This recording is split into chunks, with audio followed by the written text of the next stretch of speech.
Banyak nih yang rek. Ada 4, 3, 5. Sudah pada balik ya. Semoga semua balik dalam keadaan sehat, bisa berjumpa dengan keluarga, dan menikmati sisa-sisa Ramadan dengan keberkahan. Gitu teman-teman ya. Oke, hari ini kita berjumpa secara online. Semua mata kuliah sih. Bukan ini doang. Di minggu ini dan minggu depan. Jadi selain Senin Selasa, terus Rabu Kamis Jumatnya minggu depan. Jadi besok adalah libur, cuti bersama nyepi kalau nggak salah. Jadi ini adalah hari terakhir kuliah kita nih. Di minggu ini. Minggu depan mulainya Rabu, selesai Jumat. Nanti ada tugas teman-teman. Cuman karena biar menikmati momen-momen liburan, waktu pengumpulannya itulah 2 minggu teman-teman. Jadi akan dikumpulkan bukan Selasa depan, tapi Selasa tanggal 1 April ya. Tarik cek. Oh, salah. 31 Maret. 31 Maret akan kita coba kumpulkan. Oke. Em, kita coba cek materinya. Materinya itu teman-teman, itu adalah terkait analisis jaringan pada hari ini. Sebentar, ini data share. Tak share dulu materinya. Ah, oke.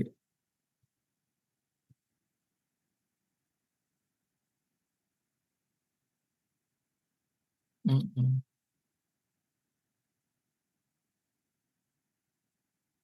Hmm, ini kan itu.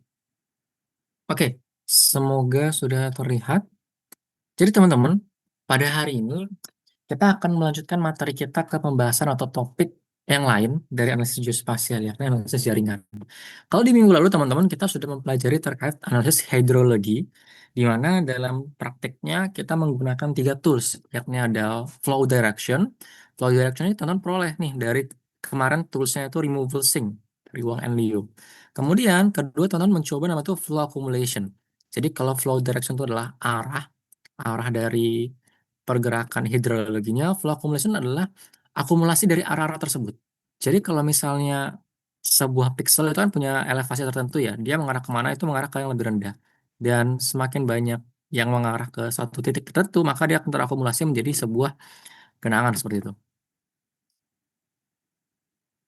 Terus teman-teman terakhir kemarin nyobain nama itu channel network atau melihat pola jaringan air.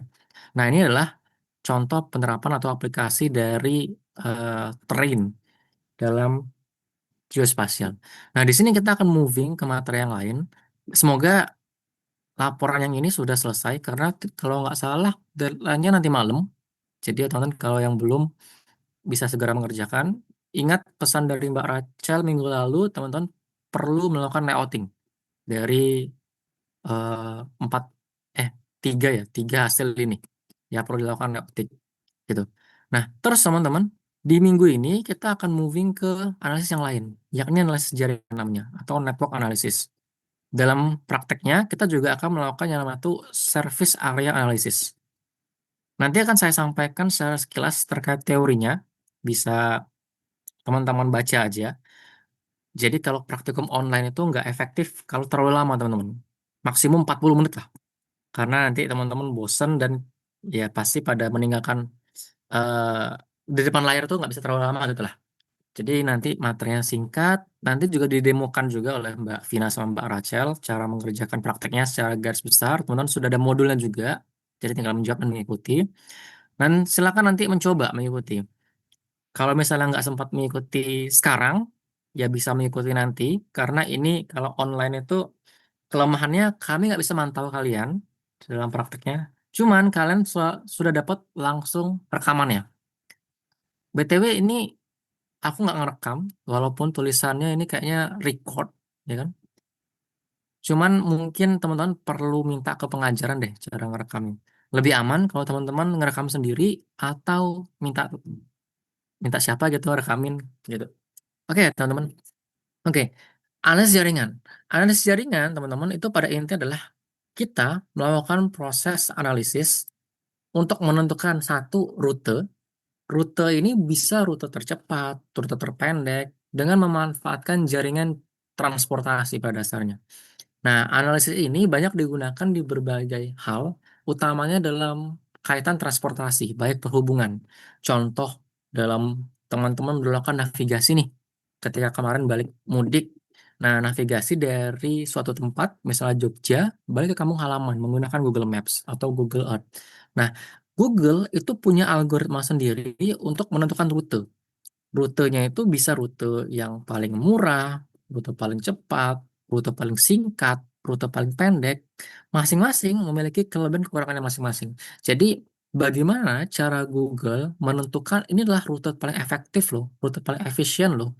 Walaupun kadang kan rute paling efisien itu belum tentu rute yang sesuai yang kita mau. Makanya sering banyak orang disesatkan sama Google gitu kan. Nah, prosesnya itu menggunakan sebuah analisis namanya itu network analysis atau analisis jaringan.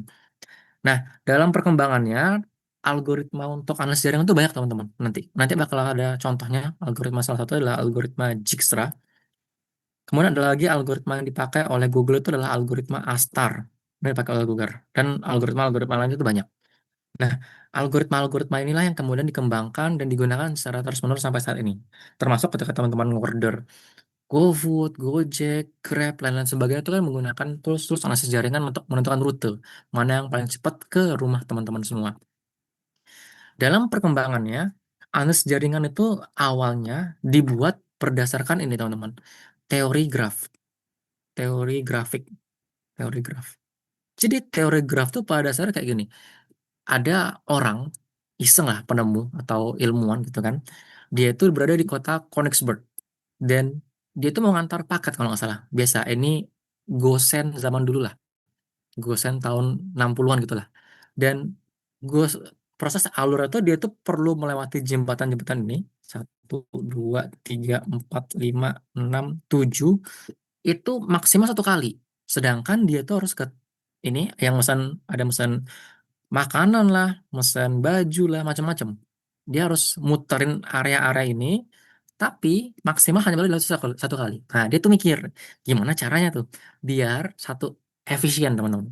Sebenarnya dia tuh efisien dalam segi efisien biaya, artinya kan dia nih jalan kaki nih, atau naik kuda kan, biar nggak capek-capek banget gitu kan. Segi biaya, tenaga, waktu, biar makin cepet. Nah, dia tuh mikir kan, iseng. Banyak penemu-penemu zaman dulu tuh mikirnya iseng gitu kan, udah jadi sebuah teori. Nah, gimana caranya? Nah, caranya ternyata dia tuh memodelkan ke bentuk ini namanya sketsa ini ke dalam bentuk seperti ini. Nah, ini ke bentuk grafik namanya, graf. Jadi yang daratan ini itu disebut sebagai node atau vertex. Sedangkan nanti jalur-jalurnya disebut dengan line-nya atau edges. Edge. Nah, proses analisis ini bisa dilakukan dalam analisis jaringan jalan ya, ketika kita mempunyai dua hal ini, node sama edges. Makanya di file fasilitas umum, di file praktikum hari ini yang Mbak Vina kirim tadi malam, itu teman-teman ada data point kan, data fasum kalau nggak salah, sama data jaringan jalan. Nah, teman-teman butuh keduanya untuk melakukan analisis jaringan. Karena dalam proses analisis kita perlu mengetahui di mana starting point-nya. Start point, dan di mana end point-nya. End point-nya. Nah, prosesnya nanti algoritma ini akan mencari mana yang paling cepat, paling murah, paling singkat, dan sebagainya. Itu tergantung dengan kebutuhan kita. Oke, teman-teman ini materi-materi slide-slide ini adalah terkait teori graf. Kita banyak lewati saja karena nanti teman bisa baca sendiri sebenarnya. Nah, ini tadi ini perbedaan antara bentuk diagram tree sama graf, di mana kalau di graf tuh semua titik itu bisa saling terhubung di sini. Jadi banyak sekali kemungkinan bisa terjadi. Oke, kita lewatin aja. Kalau yang ini directed graph sama undirected graph itu berkaitan dengan ini teman-teman. Nanti kalau pas ngebuat analisis jaringan jalan, kita sebenarnya tuh bisa nentuin nih di toolsnya mana atribut jalan yang menunjukkan arahnya. Jadi kan jalan tuh ada yang satu arah, ada yang dua arah, ada yang bisa eh, atau nggak bisa dilewati misalnya lagi perbaikan. Nah, ini disimpan dalam atribut sebenarnya teman-teman. Nanti di toolsnya kita bakal panggil atribut ini sebagai arah jalannya. Jadi dia nggak akan lewati jalan yang satu arah gitu misalnya. Seperti itu bisa. Jadi ini maksud dari directed graph sama undirected graph. Undirected itu artinya dua-duanya itu bisa dilalui. Oke. Nah, nanti teman-teman kita akan menggunakan tools yang namanya itu QNIT atau QGIS, QGIS Network Analysis Toolbox. Nah, QNIT 3 sekarang yang terbaru. QNIT itu merupakan plugin teman-teman. Jadi nanti pas praktek, teman-teman perlu install dulu pluginnya. Jadi silakan dicari aja di QGIS sama itu QNIT, Netrapi. Nah, QNIT ini gampang banget penggunaannya, pengerjaannya. Sangat-sangat mudah, cepat sekali. Kalau dulu teman-teman pernah mungkin pakai ArcGIS atau pakai ArcMap, itu prosesnya tuh cukup panjang. Kalau pakai ArcMap atau ArcGIS ya, teman-teman harus buat dulu nama itu geodatabase. Nah, setelah buat geodatabase, pastikan semua topologinya bagus, baru nanti buat nama itu network dataset. Nah, di network dataset baru teman-teman masukin jalannya, masukin rulesnya, masukin macam-macam. Nah, barulah kita bisa melakukan analisis jaringan jalan di sini. Network analysis. Jadi panjang. Nah, di QNIT ini teman-teman nggak perlu melakukan hal-hal seperti ini. Jadi inilah salah satu ini yang kurasakan ya. Dulu pas belajar GIS kan, jaringannya pakai ArcGIS kan. Itu lama, ribet. Nah, kalau pakai QNIT itu gampang banget teman-teman. Nanti teman-teman tak tunjukin eh, plugin ya. Untuk prosesnya nanti kita sambil menyimak dari Mbak Vina sama Mbak Rachel ya. Oke, nah, dalam proses analisis jaringan jalan, teman-teman sudah tahu bahwa tadi kita butuh node atau vertex ini dari starting point menuju sebuah end point atau exit point, di mana dalam prosesnya, dalam tools analisis jaringan, ini bisa disebut dengan origin atau titik awal. Dan ini disebut dengan destination atau titik akhirnya. Dalam proses dia berjalan dari sini, origin ke destination, itu terdapat cost. Nah, teman-teman jangan bayangkan cost itu sebagai sebuah biaya. Bukan cuma biaya masalahnya. Jadi bisa saja cost itu biaya, bisa saja jarak, bisa saja waktu, bisa saja lalin, lalu lintas, dan lain sebagainya. Jadi cost itu dalam analisis jaringan itu banyak. Semua parameter yang kita temui di jalan itu bisa disebut sebagai cost. Jadi kalau misalnya costnya semakin murah, semakin sedikit, maka bisa saja jalan tersebut semakin biaya semakin murah, jaraknya semakin pendek, waktunya semakin singkat, lalu lintas yang ditemui itu semakin sedikit. Jadi cost itu bisa banyak. Jadi kalau orang di analisis jaringan bilang cost itu bukan cuma biaya, teman-teman. Ingat, jangan cuma biaya. Cost itu bisa macam-macam. Bisa jarak yang semakin pendek, bisa waktu semakin singkat, kemacetan semakin sedikit, dan lain sebagainya. Jadi ada origin, ada destination, ada cost. Cost ini ya biaya, tapi bukan bukan cuma biaya gitu loh. Nah, dalam proses A ke B ini, nanti QNIT ataupun aplikasi-aplikasi network analysis itu akan menghitung sebuah sebuah matriks namanya itu matriks OD. Jadi dari A ke B itu ada matriks teman-teman. Matriks namanya itu origin destination. Matriks origin destination ini bakal kalkulasiin semua kemungkinan atau semua biaya yang muncul dari A ke B. Jadi semua biayanya, semua cost-nya dari misalnya biayanya atau gimana tuh bakal dihitung sama dia dari setiap jalurnya. Jadi matriks OD itu adalah matriks yang menunjukkan biaya dari origin ke destination. Seperti itu. Jadi kalau di table ini A itu sebagai origin, B sebagai destination. Nah, bisa saja kedua ini tuh sebagai cost-nya. Jadi cost mencari jalur yang paling singkat, yang paling cepat. Teman bayangin aja ini ada dua jalur, ada dua jaringan jalan nih. Jaringan pertama ini, jaringan kedua tuh ini. Dia muter gitu. Nah, nanti dia bakal ngitung tuh. Set, set, set. Kalau misalnya ngambil garis lurus, cost-nya 1,5 menit. Kalau jaringan jalan yang atas, itu mungkin waktunya 5 menit. Nah, dari A ke B, pakai jalur yang bawah, itu mungkin 7 menit. Nah, ketiganya dari tiga jalur ini, satu, dua, tiga, bakal muncul di sini. Jadi dari A, origin ke B, itu nanti ada 3 baris, yakni yang 1,5 menit, yang 5 menit, 7 menit, mana yang paling efisien. Inilah yang akan dimunculkan atau ditampilkan sebagai solusi utama yang paling singkat seperti itu. Oke, jadi besarnya waktu tempuh ini sebenarnya bukan hanya waktu tempuh ya. Jadi besarnya biaya, biaya ini bisa waktu, jarak, sebagainya itu ditentukan oleh sebuah cost atau impedansi. Dan contoh impedansi ini berupa jarak, kemacetan, lalu lintas, kecelakaan, dan lain sebagainya. Tadi yang tak bilang. Seperti itu. Oke, ini terkait direction and redirection jalan. Ini tadi yang tak bilang terkait cara ngebangun alas jaringan kalau di ArcGIS. Kalau di QGIS kita nggak perlu melakukan hal-hal seperti ini. Ini panjang alurnya. Jadi ya kita lewati aja. Oke, nah nanti di praktikumnya kita akan mengerjakan tiga eh, tiga tools ya. Kalau minggu lalu kan tiga juga tuh. Kalau minggu ini juga tiga nih. Ada membuat OD Cost Matrix, terus menentukan rute terpendek gitu, sama membuat service area. Ini contoh bentuk analisis yang bisa dilakukan di ArcGIS ya. Kalau di QNIT ini nggak bisa, ini nggak bisa, ini nggak bisa. Jadi kalau di QNIT cuma bisa tiga ini aja. Ya, kita bisa lakukan tiga-tiga di QNIT.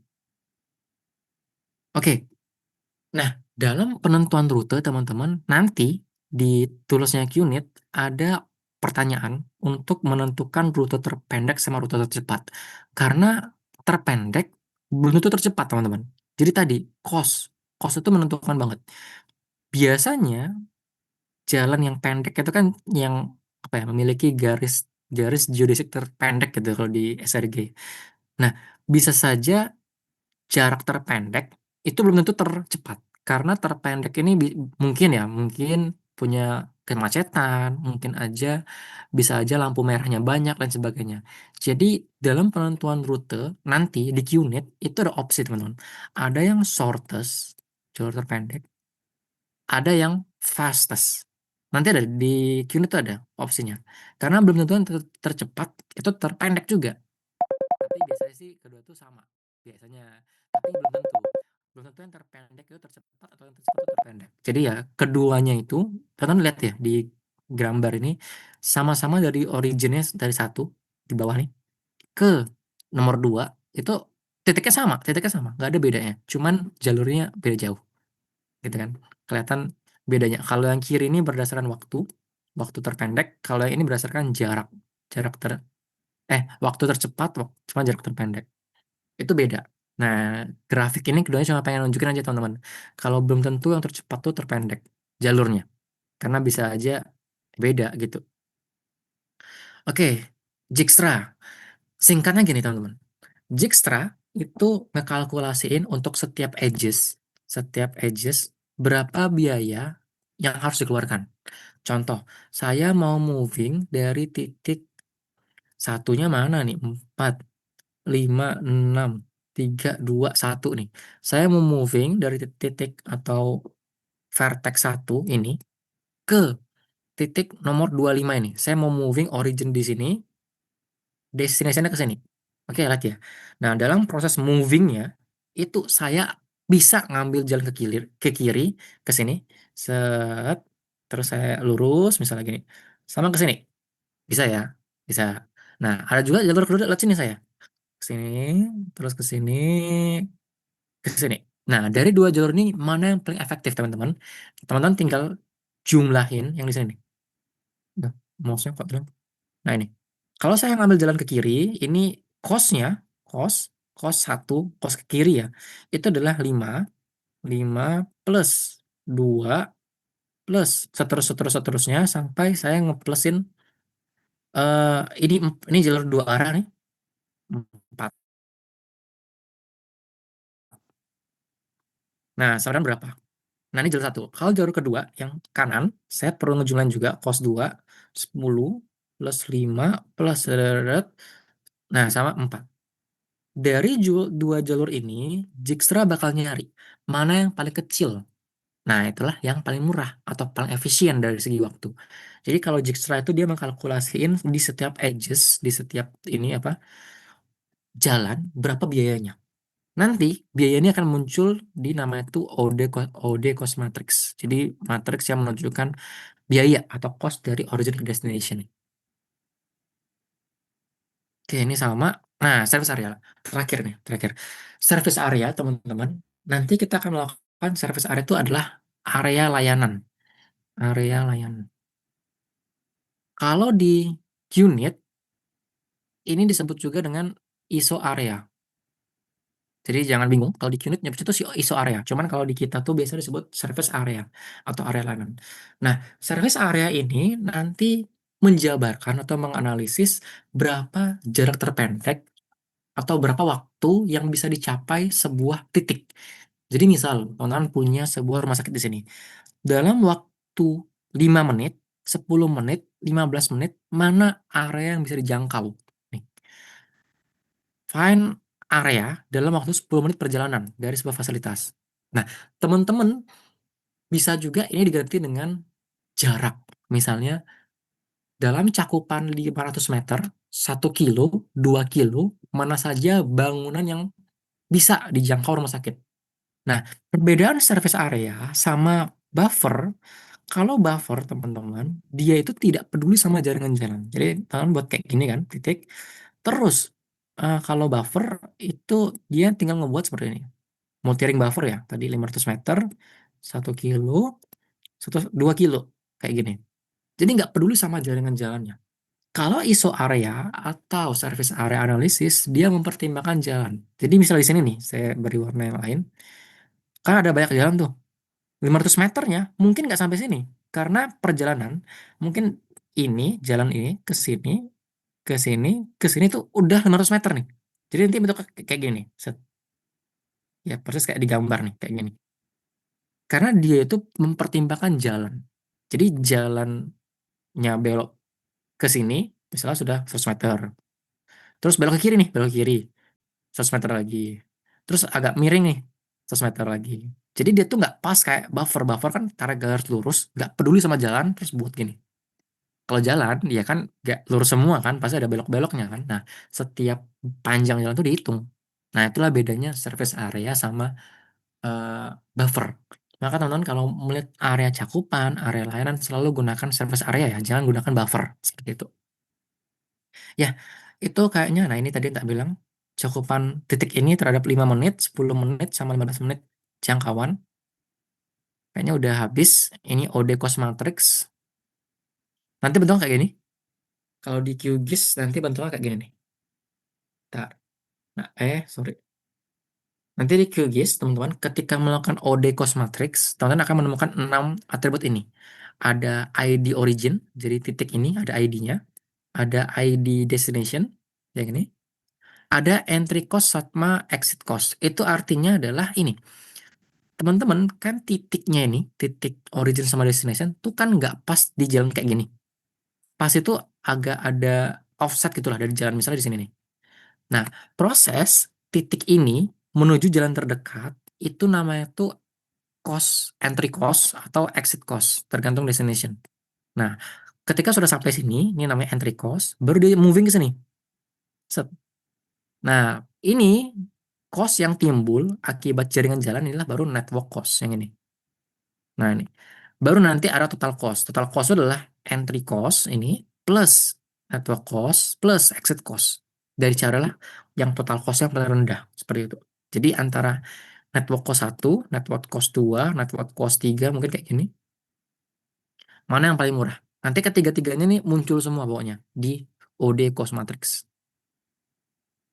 Nah, itu materinya teman-teman. Secara garis besar nanti bakal mencobakan 3 tools. Satu OD Cost Matrix, dua Shortest Path, tiga ISO area atau Service Area Analysis. Oke, ini 3 tools yang akan dicobakan hari ini. Coba tak tunjukin dulu eh, pluginnya. Nanti akan didemokan langkah-langkahnya ya oleh Mbak Vina sama Mbak Rachel. Nah, secara garis besar itu teman-teman materinya terkait analisis dengan jalan. Jadi teman-teman ada origin, ada destination, ada cost yang muncul akibat jaringan jalan. Costnya ini bisa jarak, bisa waktu, bisa kemacetan dan sebagainya. Dan perhitungan cost ini pakai algoritma sebenarnya. Dan kita akan mencari jalur dengan cost yang paling murah atau paling kecil, paling sedikit nilainya. Itulah cost yang paling efisien. Secara garis besar itu sih materinya pada hari ini. Ini tak buka QGIS dulu. Mungkin sambil ada yang pengen tanya mungkin? Kayaknya enggak. Oke, ini sudah buka QGIS. Belum tak share ya. Share lagi. Nanti teman-teman pas mulai praktik bisa dicek aja di plugins. Nanti teman-teman cari yang namanya QUnit ya. QUnit. Tulisannya cara aja nih kayak QUnit. Nah, yang gambarnya kayak tiga tapi kebalik gitu ke flip tiganya. Terus ini adalah QGIS Analysis Toolbox, silahkan diinstal dulu. Kemudian teman-teman, sebenarnya di QGIS itu juga ada tools buat network analysis. Cuman di sini prosesnya, kita nggak perlu install apapun. Nah, cuman dia itu nggak selengkap QNIT. Jadi dia itu nggak bisa ngitung OD nih. Dia itu biasanya cuman shortest path sama service area. Kalau di QNIT, nah itu bisa ngitung OD cost matrix. Nah, yang di matrix ini adalah OD-nya, jadi OD matrix dari layer atau dari points sebagai S-line stable itu artinya outputnya. S-lines itu artinya teman-teman nanti outputnya tuh kayak gini nih. Sebentar, ini share screen kan? Oke. Bentuknya tuh kayak, aduh, gua gak mau balik. Nah, kayak gini nanti. Ini kalau, ini kayak praktikumnya tonton juga diminta kayak gini deh, ngebuat OD, cuman dia sebagai line kalau nggak salah. Kemudian ISO area, ini service areanya. Sebenarnya isinya sama, jadi ini yang bentuk ISO area sebagai dari layer atau dari point, cuman beda output doang. Bisa sebagai contour, bisa sebagai interpolation, ini TIFF ini artinya nih, TIFF interpolation, bisa sebagai point cloud dan bisa sebagai polygon. Biasanya kita pakai ini sih biasanya, atau ini dua inilah, ini atau ini sebagai service area. Dan terakhir ini shortest path. Shortest path ini menurutku ya, oke, bagus. Cuman dia punya kelemahan. Satu teman-teman harus ngidupin snapping toolsnya.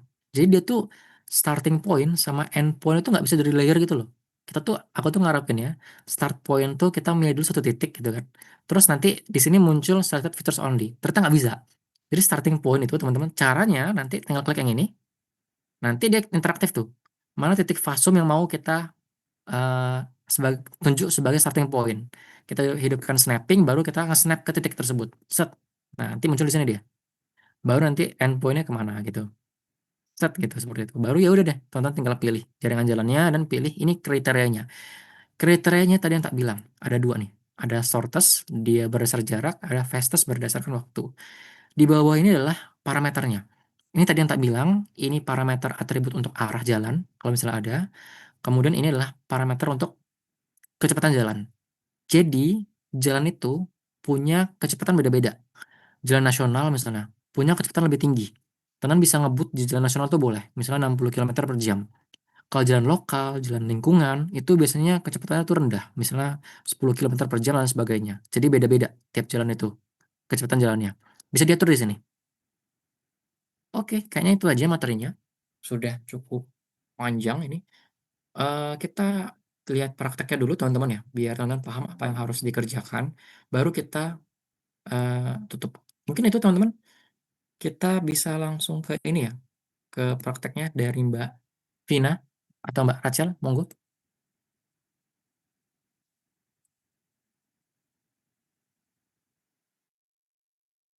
Oke, teman-teman, apakah sudah mendownload datanya? Dan teman-teman juga buka ini ya, modul praktikum yang ada di Elo untuk mempermudah dalam pengerjaan kita hari ini.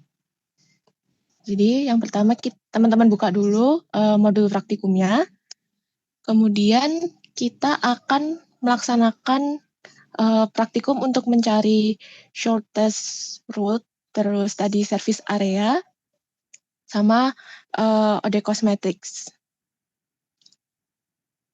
Oke, kemudian untuk data yang dibutuhkan itu ada data batas desa dan data jaringan jalan. Untuk data batas desa sama jaringan jalannya, kita bisa pakai yang praktikum minggu keempat.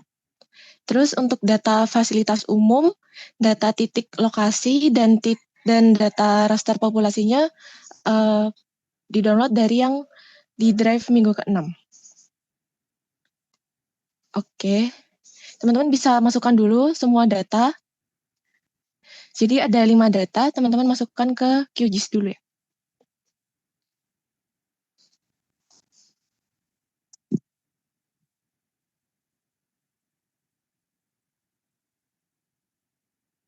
Oke, kalau sudah dimasukkan ke QGIS semua, di sini kita ada dua cakupan utama. Yang pertama itu kita melakukan shortest route. Nah, di sini ada 2 pertanyaan. Yang pertama itu, pertanyaan pertama, apakah perbedaan antara OD Cosmetrics sama shortest path? Jadi nanti kita akan mencoba menggunakan tools OD Cosmetrics sama shortest path. Kemudian pertanyaan yang kedua itu, apa perbedaan antara shortest path dan fastest path? Seperti yang tadi Mas Kal sudah jelaskan. Kemudian untuk poin yang kedua, kita akan melakukan analisis service area atau daerah layanan. Nah, di sini ada 4 pertanyaan yang harus teman-teman jawab. Yang pertama nanti menjelaskan perbedaan dari 6 metode service area. Nanti bisa teman-teman coba seperti yang pakai ISO area as point cloud, as interpolation, sama polygon. Terus untuk pertanyaan yang kedua, nanti teman-teman diminta untuk menampilkan service area dengan jarak 100, 200, 300 meter dari titik pemadam kebakaran. Terus yang nomor 3, nanti diminta untuk ditanyakan mana service area yang paling baik melayani fasilitas umum. Dan yang nomor 4, nanti ditanyakan jumlah penduduk yang terlayani oleh titik pemadam kebakaran tadi. Oke, untuk menjawab soal-soal di atas, soal-soal tadi, teman-teman yang pertama melakukan instalasi plugin QNet 3. Nah, tapi untuk QGIS yang versi 3, teman-teman perlu ini melakukan instalasi Matplotlib dulu. Jadi yang pertama teman-teman buka dulu Osgeo dari ini search bar. Kalau misalkan nanti ada pertanyaan, bisa langsung ngomong aja karena aku kebetulan nggak lihat Zoom.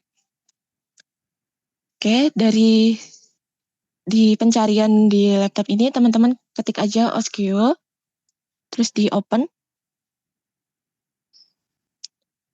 Kemudian teman-teman kopikan ini, tulisan Python QGIS. Ini di copy. Terus teman-teman tempel di Osgeo tadi. Terus di enter aja.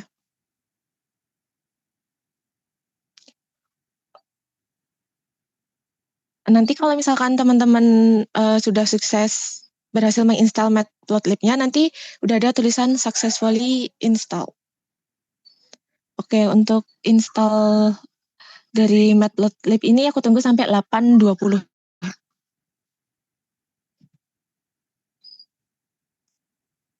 Kayaknya kita lanjut terus aja, Vin. Jadi Oh, teman-teman oke bisa Mas. lihat recordnya. Ada yang record nggak ya, teman-teman? Tadi Rachel nge-record Mas. Oke. Jadi kekurangan praktek ini kita nggak bisa mantau ya. Oh, Kayaknya oke. juga teman-teman yang lain ini belum pada buka QGIS ini. Jadi kita ngikutin aja dulu, Vin. Oke. Oke, teman-teman, aku lanjut aja. Jadi setelah kita berhasil menginstal Matplotlib ini, terus kita buka lagi QGIS, lalu kita install plugin QNet 3.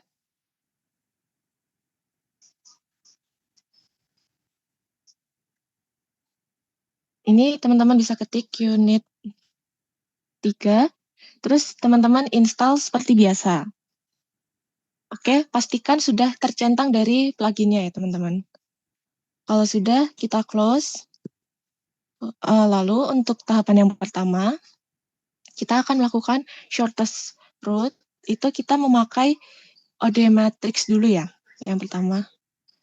Jadi, teman-teman bisa ketik di Processing Toolbox. Ini bisa klik yang tanda bergerigi ini. Teman-teman ketik unit.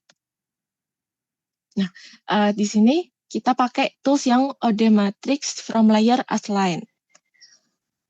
Terus untuk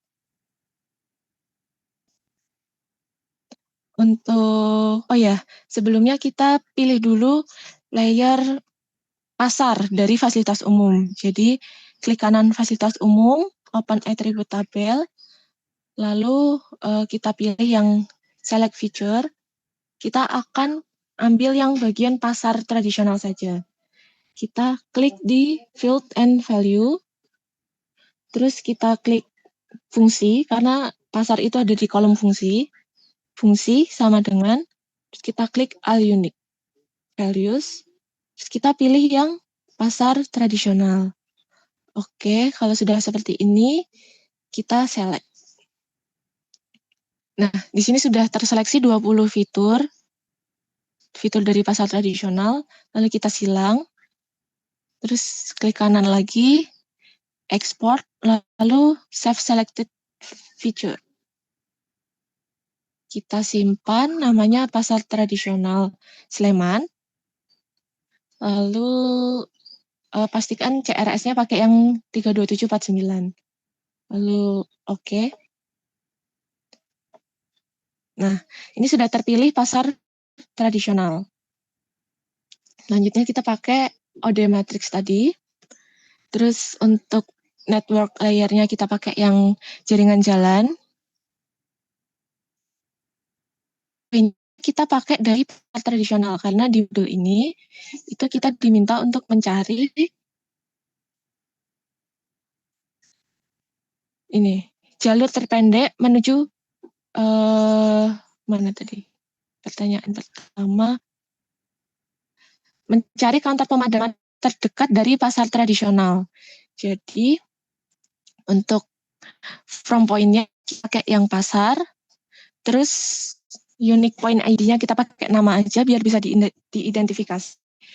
Terus untuk layer-nya kita pakai yang fire station, 2 point layer-nya. Terus pakai nama fire station juga. Terus yang pertama kita coba pakai shortest path dulu. Di sini teman-teman bisa pilih shortest atau fastest. Yang pertama kita pakai yang shortest dulu. Kemudian untuk parameter lanjutannya kita pakai yang planar, kita anggap di bidang datar aja. Terus untuk geometric style-nya kita pilih yang mengikuti yang berdasarkan rute. Jadi nanti dia berdasarkan jalan, bukan yang garis lurus seperti itu. Terus untuk yang lainnya kita default aja. Oh, untuk default speed-nya kita samakan dari setiap jaringan jalan. Misal, itu sebenarnya bisa dibedakan, tapi nanti kalau dibedakan harus menambahkan di atribut table. Jadi ini kita samakan saja, misalkan 60 km per jam. Terus bisa disimpan. Misalkan namanya OD shortest. Oke, lalu di run.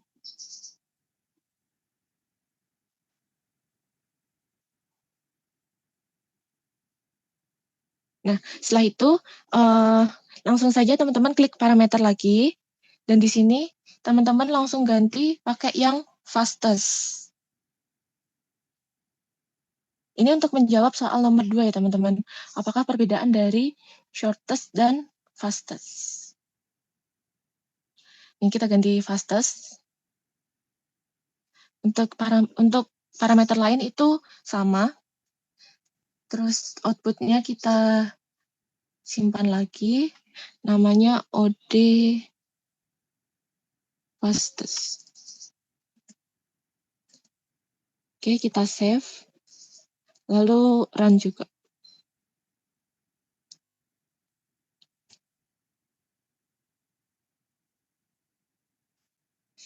Oke, ini sudah ada hasil dari OD shortest dan OD fastest. Sini bisa kita lihat open attribute tabel. Kalau yang shortest itu total cost-nya dia dalam satuan meter. Jadi artinya misalkan dia dari Pasar Denggung menuju ke Damkar UGM itu jaraknya sekitar 8.103 meter atau sekitar 8,1 kilo. Nah, Terus di sini itu setiap titik awal itu dia memiliki beberapa alternatif karena dia kan yang dimasukin tadi layer. Jadi di sini tuh ada rute dari Pasar Dengung ke Damkar UGM, dari Pasar Dengung ke Damkar Godean, dan dari Pasar Dengung ke Damkar Sleman. Tapi kan di sini jaraknya beda-beda. Nah di sini nanti kita akan melakukan seleksi mana yang paling jaraknya itu yang terkecil. Jadi dari Pasar Dengung ke destinasi mana yang jaraknya terkecil. Terus dari Pasar Tegalrejo ke destinasi mana yang terkecil. Oke, caranya.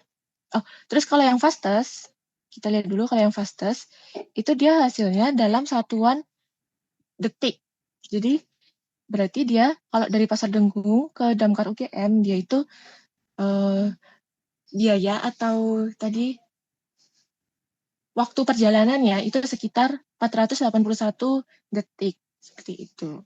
Nah, kita akan cari pakai yang mana yang paling cepat. Itu kita pakai tools SQL. Teman-teman bisa ketik. Terus habis itu, untuk input data source-nya, ini kita pilih yang shortest dulu ya, OD shortest. Terus di OK. Terus untuk SQL query-nya, kita buka dulu tadi tabelnya isinya apa aja.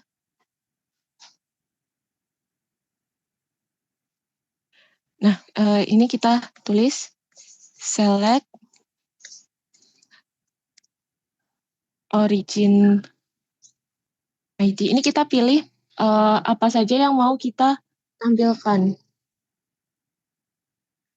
Kita mau tampilkan origin ID, terus ini harusnya destination ID, tapi dia nggak cukup, jadi tulisannya cuma destination. Terus kita mau langsung ke total cost, tapi yang paling kecil aja. Select origin ID, destination. Terus, makanya kita pakai min total underscore cost. Artinya kita akan memilih yang paling minimal saja. Terus geometri from. Di sini tulisannya kalau data source yang kita input itu di sini dipanggilnya dengan input 1. From input 1 group by origin ID. Oke. Lalu kita simpan. Misalkan namanya OD shortest terpilih. Sebenarnya namanya bebas. Terus kita run. Nah, di sini sudah ada hasilnya. Terus kita lakukan juga pada yang fastest. Yang ini kita unchecklist. Oke. Ini sama juga ya teman-teman. Kita tinggal ganti tempat penyimpanannya aja.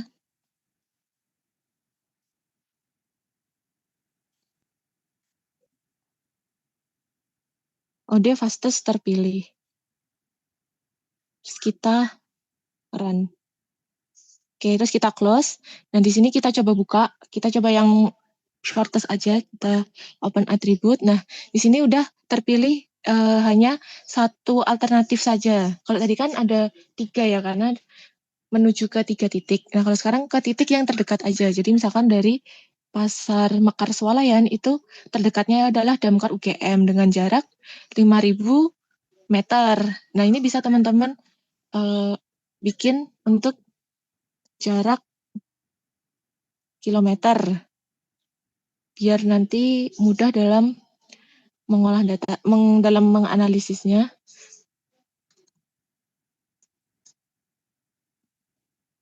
Terus ini kita buka yang ini dibagi 1.000 biar dia satuannya dalam kilometer. Oke, jadi kalau kita urutkan untuk jaraknya itu dia ada jarak 3,3 kilo sampai ke 18,1 kilo.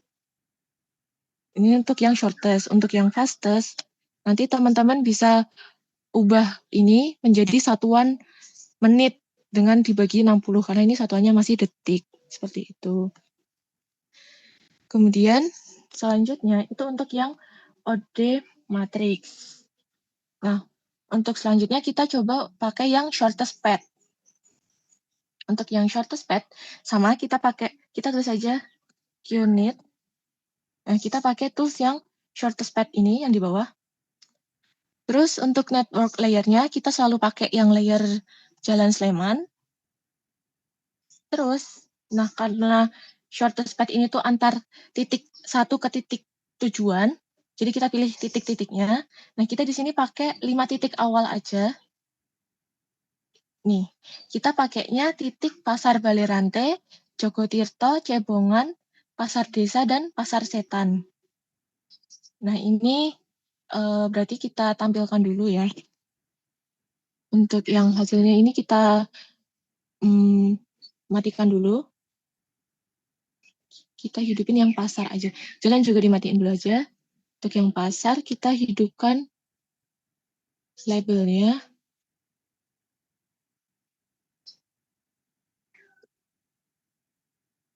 Nah, jadi kita akan coba untuk dari Pasar Balerante ke Damkar Sleman sebagai damkar terdekat. Nih ya, untuk Pasar Balerante.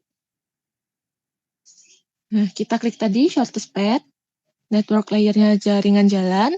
Untuk start point-nya, kita pilih yang Pasar Balerante. Ini teman-teman jangan lupa aktifkan enable snapping biar dia bisa ke snap ke titik Pasar Balerante.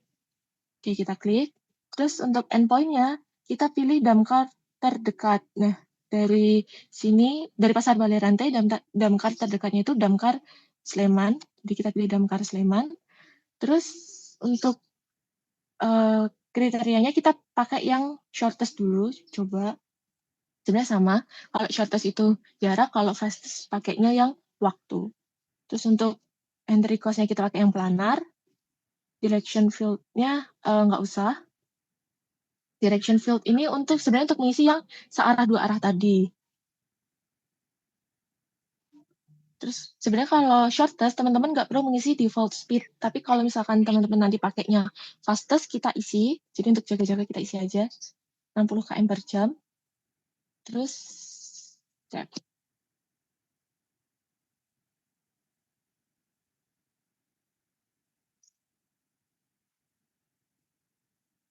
Shortest path. Terus kita run.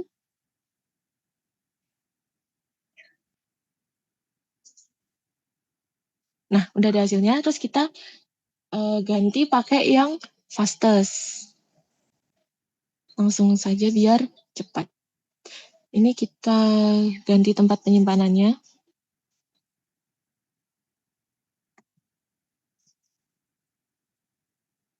Bahkan kita simpan pakai fastest path. Terus run.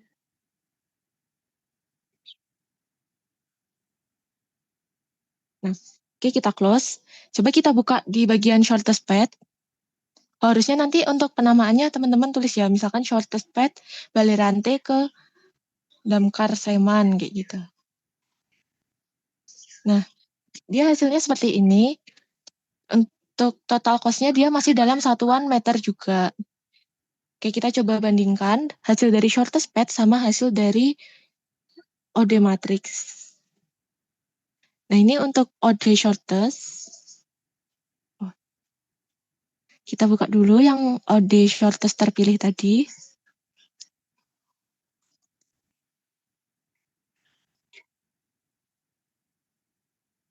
Nah, kalau dari Pasar Balerante ke Damkar Sleman, dia itu kalau dari OD Matrix itu dia hasilnya 18134 meter.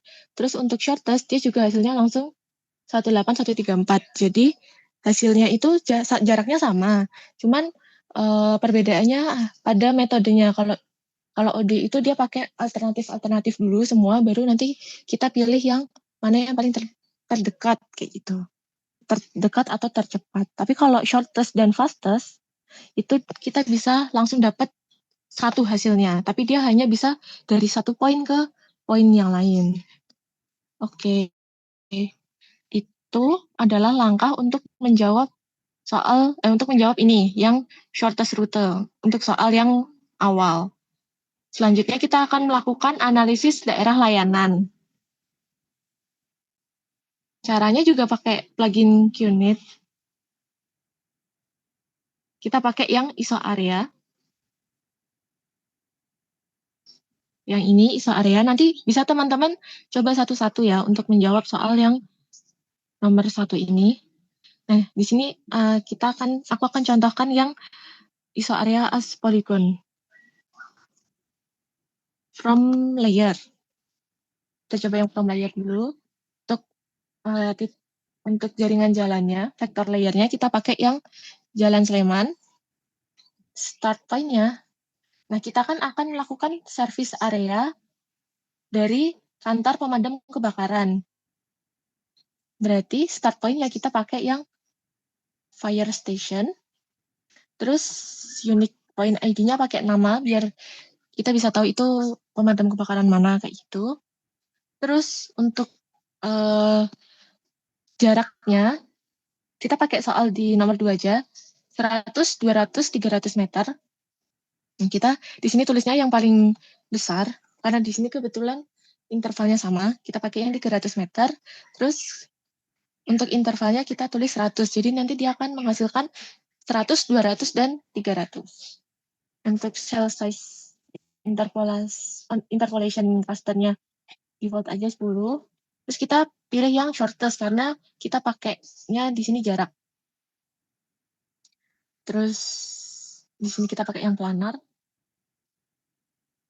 Dan default speed-nya kita sekalian ganti aja pakai 60.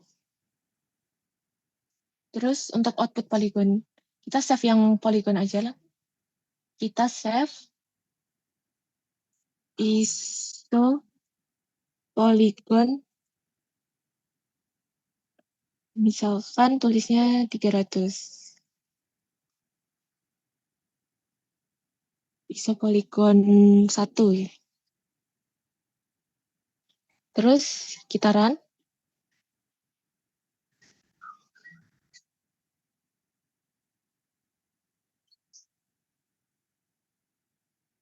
Nah, di sini kita mendapatkan hasil dari service area dari setiap titik pemadam kebakaran. Coba kita atasin dulu. Nah, jadi untuk kita buka tabelnya ya. Di sini untuk yang 100 itu ada di area sekitaran Damkar Sleman yang paling kecil ini. Terus untuk yang 200 itu ada di setelahnya. Dan yang 300 ini ada di yang paling besar. Karena dia 300 meter. Nah, untuk ini nanti nomor 2 itu teman-teman hasilnya seperti itu. Terus nanti teman-teman buat layout. Sebelum buat layout, teman-teman mungkin bisa melakukan klik dulu karena ini kan ada jaringan yang nggak di Sleman ya. Service areanya kan dia nggak di Sleman. Jadi kita klik dulu pakai batas Sleman. Sebelumnya kita fix geometri dulu karena dia itu harus dilakukan fix geometri pakai ISO polygon 1 tadi. Terus kita save. Misalkan kita tambahin namanya fix ISO polygon 1. Terus kita run. Oke, kita close. Terus kita flip.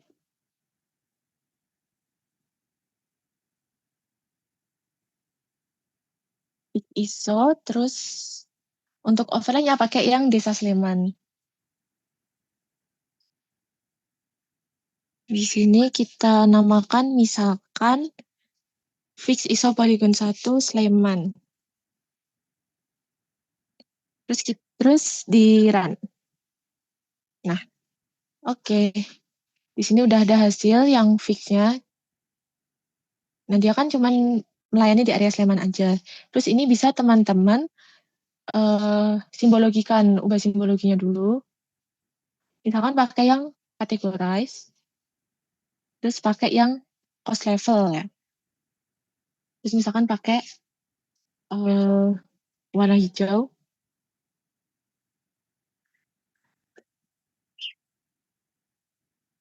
Jadi dia untuk semakin hijau warnanya, artinya dia semakin dekat dengan pemadam kebakaran seperti itu.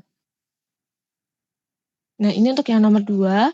Terus di sini kan ditanyakan juga, apakah fire station tersebut sudah mencakup seluruh daerah administrasi? Nah, ini bisa teman-teman lihat dari sini. Dia kan hanya sebagian kecil. Kita bisa cek daerah mana saja, desa mana saja yang sudah terlayani. Kita pakai select by location. Nah, pakai tool select by location, terus select fiturnya kita pakai yang hasil fix iso polygon Sleman. Tulisnya kita centang yang intersect. Terus untuk comparingnya kita pakai yang desa Sleman untuk tahu desa di mana saja desa yang terlayani. Terus kita run, close.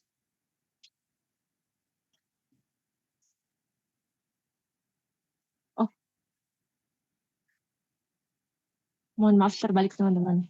Yang atas itu pakai yang desa Sleman, terus centangnya yang intersect, terus yang ini pakai yang fix ISO polygon 1 Sleman. Kita run, terus kita close. Nah, di sini sudah terseleksi desa mana saja. Bisa kita cek di desa Sleman, di layer desa Sleman. Kita open atribut tabel. Terus kita pilih yang show selected feature. Nah, di sini ada 8 desa yang terlayani. 8 dari 86 desa. Nanti teman-teman bisa sebutkan desa mana saja, misalkan desa Banjaradan, Catur Tunggal, Nogotirto, seperti itu. Yang artinya 8/86 atau sekitar mungkin 10%, nggak sampai 10% desa yang terlayani.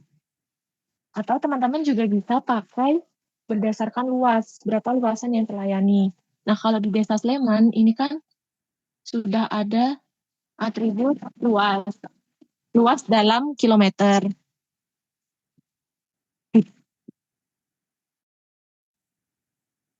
Nah, ada luas dalam kilometer. Nah, sekarang kita juga cek yang hasil service area, pakai yang ini kan belum ada luasnya. Ini kita tambahkan atribut luas. Pakai open field calculator, terus kita ketik luas.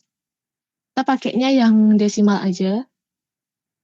Terus kita pilih di sini, di kolom ini kita pilih yang geometri, kita klik yang area.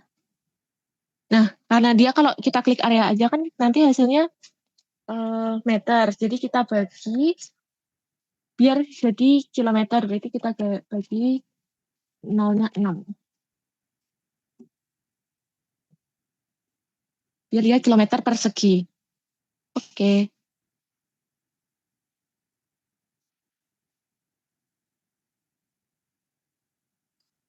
Nah, kalau udah kita mau lihat luasannya, kita bisa pakai vektor, analisis tool, lalu basic statistik. Nah, ini kita bisa cek di bagian, misalkan yang desa Sleman. Terus kita pakai atribut yang luas, field to calculate-nya. Terus, gak usah kita simpan ya, teman-teman. Nah, di sini kita bisa buka, kita klik aja linknya. Nah, di sini untuk desa Sleman itu dia luasnya 573 km persegi. Nah, nanti untuk yang ISO tadi juga teman-teman lakukan hal yang sama. Nanti teman-teman bisa analisis jadi luasannya itu berapa dari berapa yang terlayani seperti itu. Itu untuk nomor 2, jangan lupa di layout.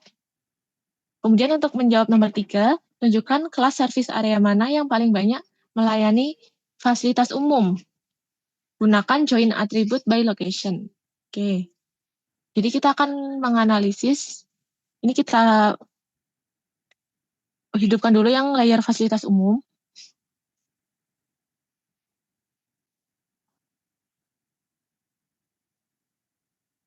Taruh ke atas biar kelihatan.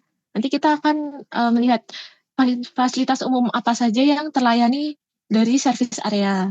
Tadi yang dipakai adalah tool join attribute by location. Langsung klik saja di sini. Join attribute by location. Terus untuk join to feature-nya, kita bisa pakai yang fix ISO polygon 1, terus pakai intersect. By comparing-nya, kita pakai yang fasilitas umum. Karena kita untuk melihat fasilitas umum mana saja. Terus, ini bisa di-save. Ini aku bikin temporary saja. Run. Nah, di sini udah ada hasil join layer. Terus kita buka. Nah, di sini sudah terlihat kalau ini kan 100 meter, service area 100 meter itu di sini nggak ada service area yang terlayani, misalnya seperti itu. Terus untuk yang 200 meter itu ada Masjid Al-Jihad. Terus untuk 300 meter, kalau 300 meter kan artinya yang 200 meter juga terlayani. Berarti semua ini teman-teman nanti sebutkan. Dan berapa banyak. Itu untuk menjawab soal nomor 3. Kemudian untuk menjawab soal nomor 4, sebutkan jumlah penduduk yang dapat dilayani dalam cakupan 5 menit, 10 menit, 15 menit. Nah, artinya berarti teman-teman nanti buat service area lagi, tapi dengan parameternya waktu atau fastest path. Pakainya 5 menit, 10 menit, dan 15 menit. Terus di sini menggunakan tools zonal statistik. Nah, di sini aku pakai hasil yang meter yang tadi. Aku pakai hasil yang nomor 2. Nanti teman-teman silahkan buat service area baru. Ini kita coba hitung jumlah penduduknya. Tadi pakai zonal statistik. Terus untuk input layernya kita pakai fix ISO polygon 1 Sleman yang sudah kita buat tadi. Untuk raster layernya pakai raster populasi Sleman. Terus untuk statistiknya kita pakai yang sum. Untuk melihat jumlahnya aja. Terus nanti bisa teman-teman save. Sini aku langsung run aja. Oke, terus kita open attribute table-nya. Dan di sini bisa terlihat, misalkan di service area 100 meter, itu ada 170 populasi yang terlayani. Terus kalau di 200 meter, dia ada 947. Tapi di sini 200 meter itu kan 100 meternya berarti ikut terlayani. Berarti nanti teman-teman tambahkan. Terus untuk yang 300 meter, itu kan berarti terlayani semua. Berarti nanti teman-teman tambahkan dari ketiga-tiganya. Oke, mungkin itu saja untuk praktikum minggu ke-6. Apakah ada pertanyaan?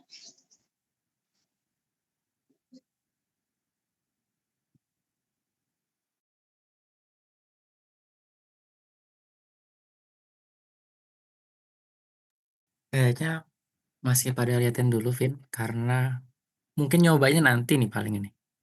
Ya, teman-teman. Kayaknya nanti bisa nyobain dulu, teman-teman. Karena nih sangat detail. Thanks, Mbak Vina, udah menjabarkan. Kayaknya kemarin kelas satunya itu nggak sampai sedetail itu. Nanti teman-teman tugasnya pas senggangnya ya, di sela-sela waktu beli baju atau bantu ibu masak, bisa dicobain. Baru setelah nyobain itu baru nanya. Jadi sekarang itu mungkin belum ada pertanyaan nih, karena belum nyobain. Nah, nanti pas sesenggangnya waktunya bisa nyobain ngeliat recordnya, terus mencontoh atau mendemokan apa yang Mbak Vina kerjakan. Tadi sangat detail tuh, jadi tinggal ngikutin apa yang Mbak Vina kerjakan itu udah selesai deh sebenarnya. Terus udah deh, tinggal teman-teman buat laporannya. Masih ada waktu 2 minggu, jadi bisa dicicil-cicil. Kayaknya gitu. Mungkin gitu ya teman-teman ya. Kalau misalnya tidak ada pertanyaan, kita cukupkan dulu mungkin ya.